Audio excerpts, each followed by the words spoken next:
How are things in your life now?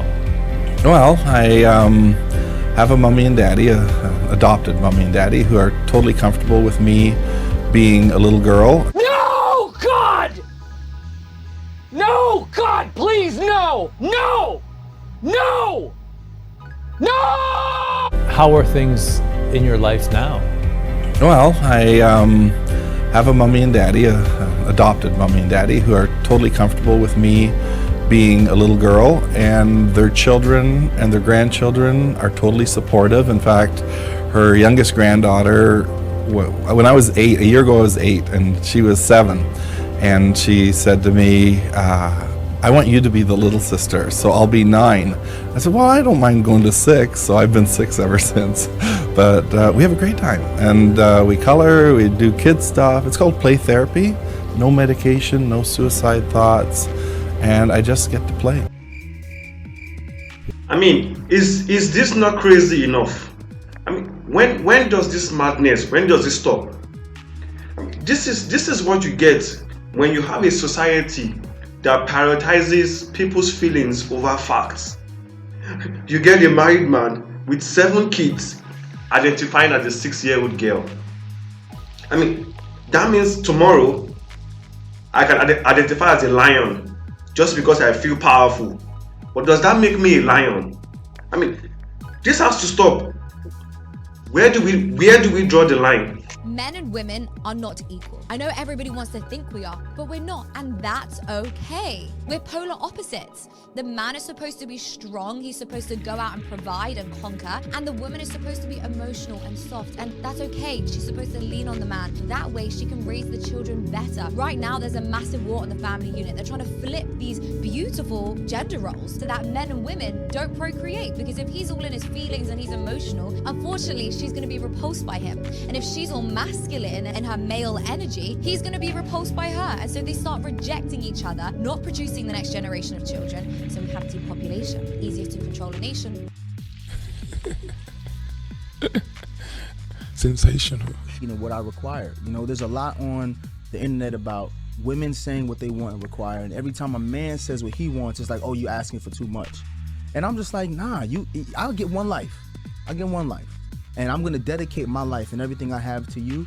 If we're going to do this together, this is what I require. And I hope you make the choice to do the same for me and reciprocate that. And first and foremost, but also 2 people come into relationships thinking about what they can gain, right?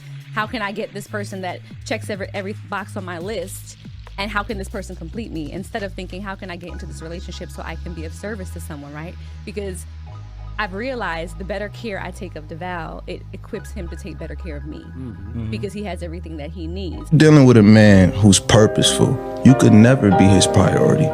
You know why? Because his purpose to himself, to what he got to do, is always going to be first. He's always going to choose the opportunity that's going to advance his career, which trickles down and benefits you if he's his woman over you. All men need a woman to remind them of who they are, to remind them of their power, because at times we do get lost, we do get misguided, and we lean on our woman. A lot of the times with men, woman is our inspiration. You see men turn their whole lives around. Why? Because they trying to attract the woman into their lives. That's what I'm talking about! That's why he's the MVP! That's why he's the GOAT! Women don't respect men today because men don't respect themselves. So men are gonna look at you, they're gonna see your boobs, they're gonna see your boobs and your eyelashes, and then they're gonna see your boobs, and they're gonna see your boobs, and then they're gonna be like, well, I'm willing to sacrifice my identity for some boobs. Right, then you got other guys who is like, listen, we're going to the Main Street bar, meet me here at 7, and I'd like you to wear something red, because I'll be wearing something red. So when we see each other, we can easily spot each other. Aww. And then you say, that sounds great. That's romantic. You understand? And then you show up at the right time with the red on, and everything works perfectly. And then I have earned the boobs. You see what I'm saying? Got him. We fucking got him. Women are never going to hold themselves accountable. Women have all the leverage in a dating marketplace now. Why would they hold themselves accountable? That's the truth. You guys invest into the women as well. Most girls think, I'm just going to have sex with them and that's enough. And the reality is, that's enough to get a date, but that's not enough to keep a guy. Most girls are terrible at retaining men. That's another mistake that girls make. They think just because a guy is dating them means they're going to get a relationship, and relationship attraction and sexual attraction are two different things. Sensational. Woman that is worldly, educated, well-traveled, could bring something to How do you say we do not care? And I don't even mean that in a rude way. But ladies, you gotta stop thinking what you look for out of a man is what a man looks for in a woman. You guys gotta actually start listening to us and stop saying, oh, I bet he would rather prefer this. I know he says he wants peace, but nah, he wants a well-traveled woman. That's what he's looking for. Once I say that, I'm gonna get him. No, because this is it. There are some women that sit up there and be like, oh my God, she's not that attractive, but her husband looks amazing. How does she do that? Because she cares about what that man thinks. She sits up there and learns his love language, hopefully like he learns hers. Now, I will say, just because a woman traveled does not mean she's promiscuous, does not mean she had to sleep with a whole bunch of dudes to go on these trips. I'm not going to sit up there and put that on a woman. But at the end of the day, ladies, you got to start listening to men. You think women run the world?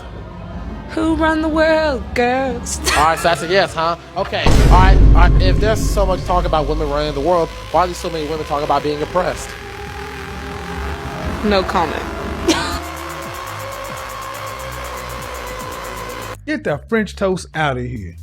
The passport bros seem to be a hot commodity nowadays, so let's just go ahead and get straight into it. This is another case of black women not minding their business. Y'all didn't care about meal order brides until black men happened to make it popular, but of course you feel entitled to being the BBC commander when something no longer benefits you, although these are the same men that you said you didn't want, didn't need, and they are broke. I'm gonna be honest, going overseas to travel frequently and live does not equate to broke.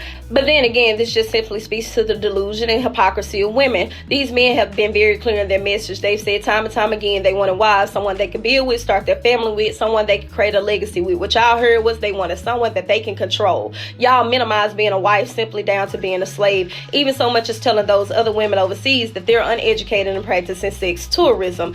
And in turn, a lot of y'all have took your degree and traded it in for an OnlyFans profile. Nobody said anything when women were going to Dubai. We know why you were going. Nobody said anything when women were flying state to state getting flued out. We know what you were doing. Nobody said anything when Nigerian and Jamaican men needed green cards and y'all started falsifying marriage documents so you could drive your Range Rover with your red bottoms. Let's just call a spade a spade. Y'all wanted the option to go back to these men after the man that you really wanted was done dragging you through the mud.